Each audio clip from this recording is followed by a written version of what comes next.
আমরা আজকে অষ্টম শ্রেণীর অনুশীলনী 1-এর 5 করব। 5 কি বলা, নিচের সংখ্যা প্যাটার্নগুলোর মধ্যে কোনো মিল রয়েছে কি? প্রতিটি তালিকার পরবর্তী সংখ্যা নির্ণয় করো। এখানে কত দেওয়া আছে? 1, 1, 2, 3, 5, 8, 13। এর পরবর্তী সংখ্যা কত এটা নির্ণয় করো। কি দেওয়া আছে? এই যে আমরা যদি 5 করি, অনুশীলনী 1-এর 5 যদি করি, 5-এর ক, 5-এর কতে আছে 1, 1, 2, 3, 5, 8, 13। এর পরের সংখ্যাটা কি এটা আমাদের বের করতে হবে। এখানে যোগ দিই, 1 আর 1 যোগ করলে কত হচ্ছে 2, 2 আর 1 যোগ করলে কত হচ্ছে 3, 3 আর 2 যোগ করলে হচ্ছে 5, 5 আর 3 যোগ করলে হচ্ছে 8, 8 আর 5 যোগ করলে হচ্ছে 13, 8 আর 13 যোগ করলে কত হচ্ছে 21। এখন আমরা লক্ষ্য করি 1 আর 1 যোগ করলে 2, এর পরবর্তী সংখ্যাটা কিন্তু 2। আবার 1 আর 2 যোগ করলে 3, এর পরবর্তী সংখ্যাটা কিন্তু 3। আবার 3 আর 2 যোগ করলে 5, এর পরবর্তী সংখ্যাটা হচ্ছে 5। আবার 3 আর 5 যোগ করলে 8, এর পরবর্তী সংখ্যাটা হচ্ছে 8। তাহলে 8 আর 5 13, এর পরবর্তী সংখ্যা 13। তাহলে 8 আর 13 21, এর পরবর্তী সংখ্যা কত হবে? এই যে 21। তো এটা 21। আর খ নাম্বারে কি বলা আছে? খ নাম্বারে লেখা আছে 4, 4,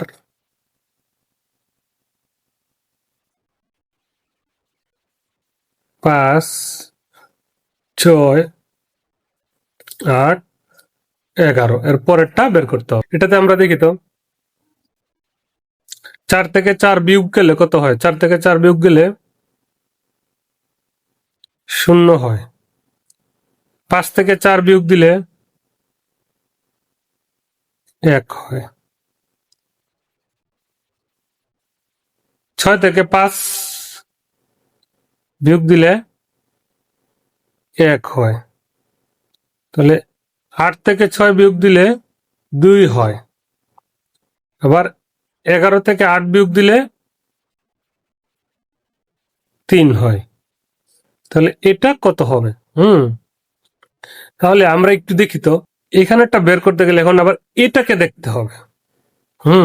এটা ওই যে আগেরটা যেভাবে করেছিলাম এভাবে। 0 আর 1 যোগ করলে কত হচ্ছে 1, এর পরবর্তী সংখ্যাটা 1। আবার এটা আর এটা যোগ করলে 1 আর 1 2, পরবর্তী সংখ্যাটা 2। 0 1 যোগ করলে হচ্ছে 1, 1 আর 1 2, 2 আর 1 কত হচ্ছে 3, এর পরবর্তী সংখ্যাটা 3। 3 আর 2 5, এর পরবর্তী সংখ্যাটা কত হবে? এই যে এখানে হবে 5। তাহলে এখানে যদি 5 হয় তাহলে 11 থেকে 8 গেলে 3, তাহলে কত থেকে 5 বিয়োগ দিলে 11 হবে? এখানে আমরা 16 বসাই, এই যে 16। তাহলে 16 থেকে 5 বিয়োগ দিলে 11 হবে। সিস্টেমটা বুঝা গেছে? কারণ এখানে তো 4, 4, 5, 6, 8, 11, 16, এটার মতো সিরিয়াল মিল না, এটা একটু ভিন্ন।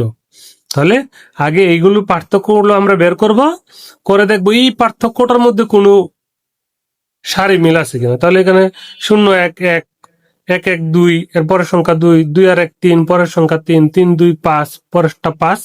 তাহলে এখানে যদি আমরা 5 পাই তাহলে এখান থেকে আমরা বের করতে পারি যে 16 থেকে 5 গেলে 11 হয়। তাহলে উত্তর কত?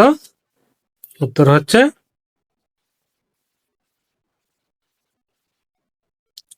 আমাদের 16। সরি, 6 আমরা এখন 6 করব। 6 আছে 5, 13, 21, 29, 37। এটা একটা ধারা। এই ধারার একে বলা আছে 29 ও 37 কে দুইটি স্বাভাবিক সংখ্যার বর্গের সমষ্টি রূপে প্রকাশ করো। 29 এবং 37 কিভাবে বর্গের সমষ্টি রূপে কেমনে প্রকাশ করব? 6-এর ক।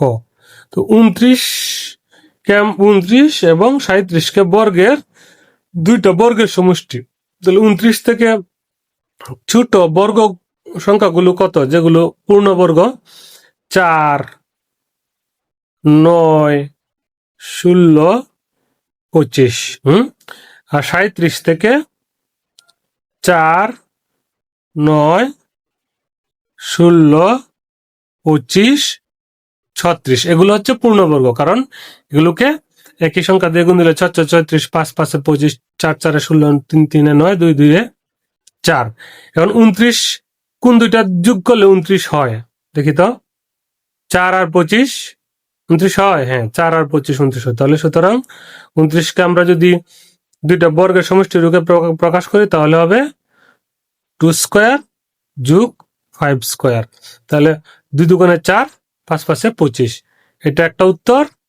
আর যদি আমরা 37কে দিই, 37কে দিলে কত হবে? এখানে কত আসতেছে? 4 4 16, 6 6 36।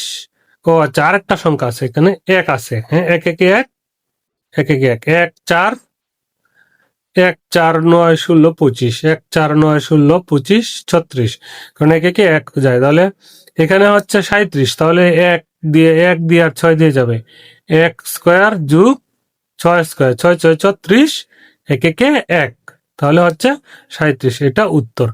এটা আমরা প্রকাশ করলাম। দুয়ে বলছে, এখন দুয়ে কি বলছে? তালিকার পরবর্তী 4টি সংখ্যা নির্ণয় করো। পরবর্তী 4টি সংখ্যা আমরা কিভাবে নির্ণয় করবো? তাহলে তালিকাটা কি আগে আমরা লিখি। 6 এর খতে দেওয়া আছে 5, 13, 21, 29, 37। তাহলে 5 13 21 29 37, 5 থেকে 13 পার্থক্য কত?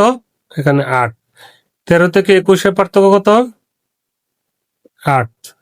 21 থেকে 29 পার্থক্য 8। 29 থেকে 37 পার্থক্য 8। তাহলে পরবর্তী 4টা 1 2 3 4, 4টি সংখ্যা নির্ণয় করতে হবে। তাহলে সবগুলো আমরা 8 8 করে যোগ করবো। এই যে এখানে 8, এখানে 8, এখানে 8 যোগ করলেই হয়ে যাবে। তাহলে 37 আর 8 কত? 45। 45 আর 8 53। 53 আর 8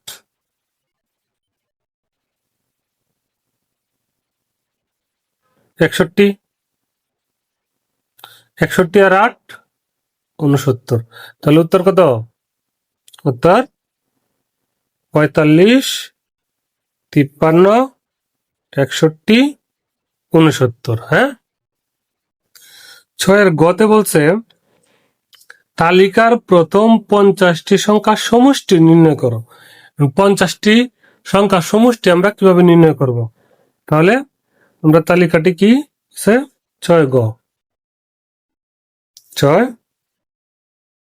গ তালিকাটিতে 5, 13, 21, 29, 37। এটার 50টি পদের সংখ্যা নির্ণয় করো। তাহলে আমরা জানি 50তম পদ কত? 50তম পদ, যেহেতু 50টা পদের সংখ্যা নির্ণয় করতে হবে, এখানে তো আছে মাত্র 1 2 3 4 5, 5টা পদ। তাহলে এইভাবে যেতে যেতে 50তম পদটা কত হবে? এটার একটা সূত্র আছে। 50তম পদের সূত্র হচ্ছে প্রথম পদ যোগ পদ সংখ্যা বিয়োগ 1, আর গুণ পার্থক্য। পার্থক্য বলতে এই যে দ্বিতীয় পদ থেকে আগের পদ বিয়োগ দিলে, অর্থাৎ প্রথম পদ থেকে দ্বিতীয় পদের যে পার্থক্য, এটার পার্থক্য হচ্ছে 8। এর থেকে এর পথে এই যে আমরা আগে এখানে দেখেছিলাম 8। হ্যাঁ, তাহলে সবগুলো পার্থক্য হচ্ছে 8। তাহলে আমরা এখানে যদি পাই প্রথম পদ কোনটা? প্রথম পদ হচ্ছে এই যে 5। প্রথম পদ 5, এখানে 5 লিখলাম, যোগ এখানে কি আছে? পদ সংখ্যায় যে 50টা পদের বের করব আমরা। তাহলে 50 বিয়োগ 1, আর এখানে গুণ দিতে হবে, পার্থক্য হচ্ছে। তাহলে আমরা 50তম পদ কত পাইলাম? 5 যোগ 49 গুণ 8। তাহলে আমরা পাচ্ছি কত, 5 যোগ 8 নং 72, 7 আছে 7, 4 8 32, 33 34 35 34 37 38 39, 392। হ্যাঁ, তাহলে 392 আর 5 কত, 397। এখন এই 397 হচ্ছে 50তম পদ, অর্থাৎ এটা শেষ পদ, 50তম পদ বা এটা শেষ পদ, কারণ যেহেতু আমরা 50টা পদ বের করব, তাহলে শেষ পদ। এখন 50তম পদের সমষ্টি, তাহলে 50তম পদ না, 50টি পদের সমষ্টি, 50তম না 50টি। এখন 50টি পদের সমষ্টি যদি আমরা বের করি, তাহলে এখানে প্রথম পদ 5, আর এভাবে যেতে যেতে যেতে যেতে যে 50তম পদ হবে এটা হচ্ছে 397। তাহলে 50টি পদ, এটা কেটে ফেলি, 50টি পদের সমষ্টি, তাহলে 50টি পদের সমষ্টি, এটা আবার একটা সূত্র আছে, সূত্রগুলো মুখস্থ করে নিবে। হ্যাঁ, প্রথম পদ যোগ শেষ পদ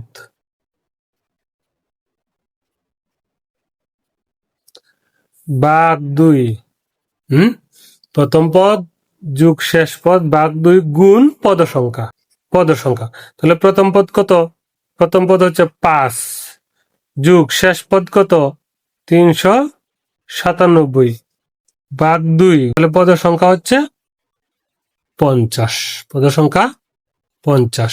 তাহলে আমরা কি করব, এখানে 597 আর 5 কত হয়, 402 ভাগ 2 গুণ 50। তাহলে 2 দিয়ে যদি আমরা 50কে ভাগ দিই, তাহলে এখানে হয় 25। তাহলে 402কে 25 দিয়ে গুণ দিলে, এটা থেকে এটার সাথে এটা 402কে 25কে গুণ দিলে কত হবে, 25 দুগুণে 50, 4 25-এ এই যে 100, 10,050, 10,050, 10,000 এই যে 50।